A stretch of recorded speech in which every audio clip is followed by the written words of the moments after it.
নেপালকে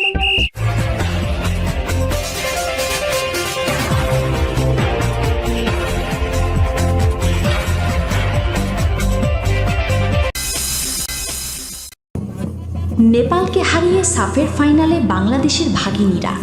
আসরের আগের দুবারও শিরোপার মঞ্চে উঠেছিল বাংলাদেশ। এবার শক্ত প্রতিপক্ষ নেপাল বাধাও ডিঙিয়েছে বর্তমান চ্যাম্পিয়নরা। শেষ চারের লড়াইয়ে এসেছে 2-1 গোলের জয়। তাতেই টানা তৃতীয়বার নারী সাফের ফাইনালে বাংলাদেশ নারী দল। বুধবার 3 জুন গোয়ার জওহরলাল নেহেরু স্টেডিয়ামে লড়াইটা জমে উঠেছিল। হাই ভোল্টেজ ম্যাচে পিছিয়ে পড়েও প্রত্যাবর্তনের গল্প লিখেছে ঋতুপর্ণা সাগরিকারা। ম্যাচের অন্তিম মুহূর্তে নেপালের আত্মঘাতী গোল বাংলাদেশের জয় নিশ্চিত করে। রুদ্ধশ্বাস লড়াইয়ে নেপাল হারে 2-1 গোলে। গত 2 ফাইনালে নেপালকে তাদের মাঠে হারিয়ে শিরোপা জিতেছিল বাংলাদেশ। 6 জুনের ফাইনালে বাংলাদেশের প্রতিপক্ষ হবে ভারত ভুটান দ্বিতীয় সেমিফাইনালের জয়ী দল। ফাইনালে ওঠার লড়াইয়ে শুরু ভালো হয়নি বাংলাদেশের।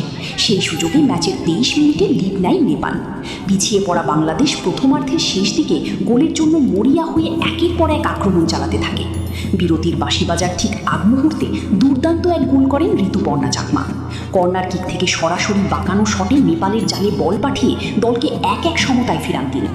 বিরতির পর দুই দলই জয়ের নেশায় মরিয়া হয়ে আক্রমণ চালাতে থাকে। ম্যাচের 78 মিনিটে গোল করার সহজ সুযোগ পেয়েছিলেন বাংলাদেশের সাগরিকা।